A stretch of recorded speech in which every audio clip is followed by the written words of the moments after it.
known as a single-track mind in such matters. It is your soft and silken mollusk type of woman whose mind pursues a slimy and labyrinth trail. But it is useless to say that she did not feel something of the intense personal attraction of the man. Often it used to puzzle and annoy her to find that as they sat arguing in the brisk, everyday atmosphere of office or merchandise room, the air between them would suddenly become electric, vibrant. They met each other's eyes with effort. When their hands touched, accidentally, over papers or samples, they snatched them back. Fanny found herself laughing uncertainly at nothing, and was furious. When a silence fell between them they would pounce upon it breathlessly and smother it with talk. Do not think that any furtive love-making went on, sandwiched between shop talk. Their conversation might have taken place between two men. Indeed, they often were brutally frank to each other. Fanny had the vision, Fenger the science to apply it. Sometimes her intuition leaped ahead of his reasoning. Then he would say, "I'm not sold on that," which is modern business slang meaning, "You haven't convinced me." She would go back and start afresh, covering the ground more slowly. Usually her suggestions were practical and what might be termed human. They seemed to be founded on an uncanny knowledge of people's frailties. It was only when she touched upon his beloved system that he was adamant. "None of that socialistic stuff," he would say.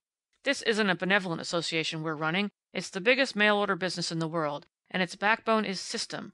I've been just 15 years perfecting that system. It's my job. Hands off."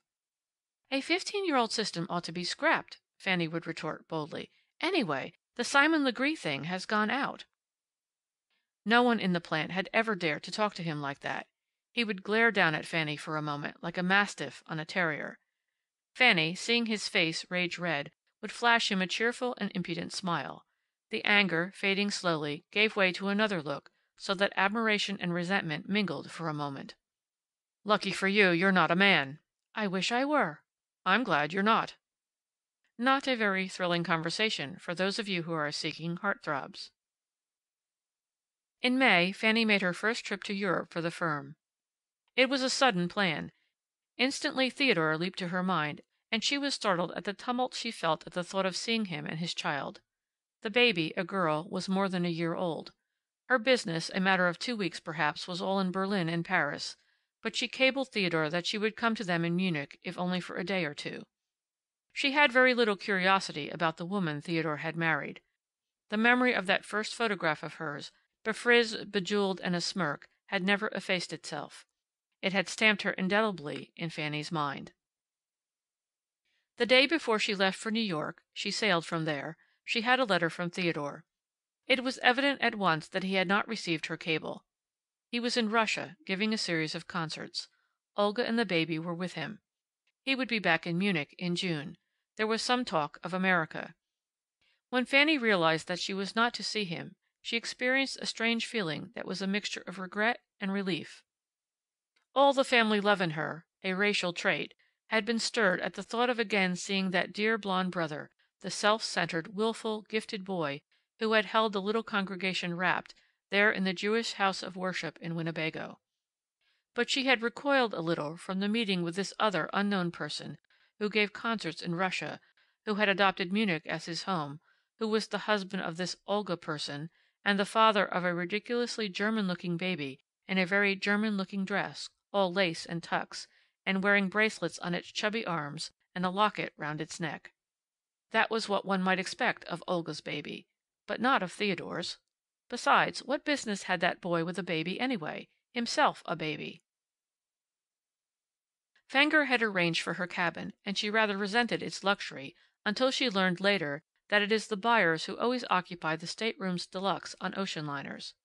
She learned, too, that the men in yachting caps and white flannels, and the women in the smartest and most subdued of blue serge and furs, were not millionaires temporarily deprived of their own private seagoing craft, but buyers like herself, shrewd, aggressive, wise, and incredibly endowed with savoir-faire. Merely to watch one of them dealing with a deck steward was to know for all time the superiority of mind over matter. Most incongruously, it was Ella Monahan and Clarence Heyl who waved goodbye to her as her ship swung clear of the dock.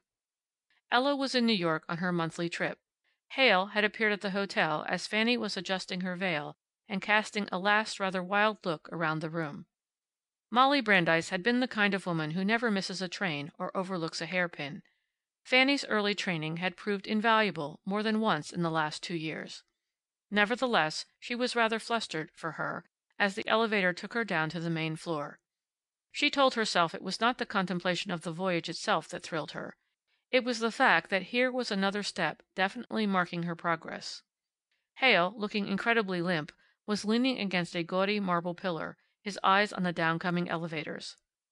Fanny saw him just an instant before he saw her, and in that moment she found herself wondering why this boy, she felt years older than he, should look so fantastically out of place in this great, glittering, feverish hotel lobby. Just a shy, rather swarthy Jewish boy who wore the right kind of clothes in the wrong manner. Then Hale saw her and came swiftly toward her. "Hello, Fan!" "Hello, Clancy." They had not seen each other in 6 months. "Anybody else going down with you?" "No. Ella Monahan had a last-minute business appointment, but she promised to be at the dock somehow before the boat leaves. I'm going to be grand and taxi all the way." "I've an open car waiting." "But I won't have it. I can't let you do that." "Oh, yes, you can. Don't take it so hard. That's the trouble with you business women. You're killing the gallantry of a nation. Some day one of you will get up and give me a seat in a subway." "I'll punish you for that, Clancy.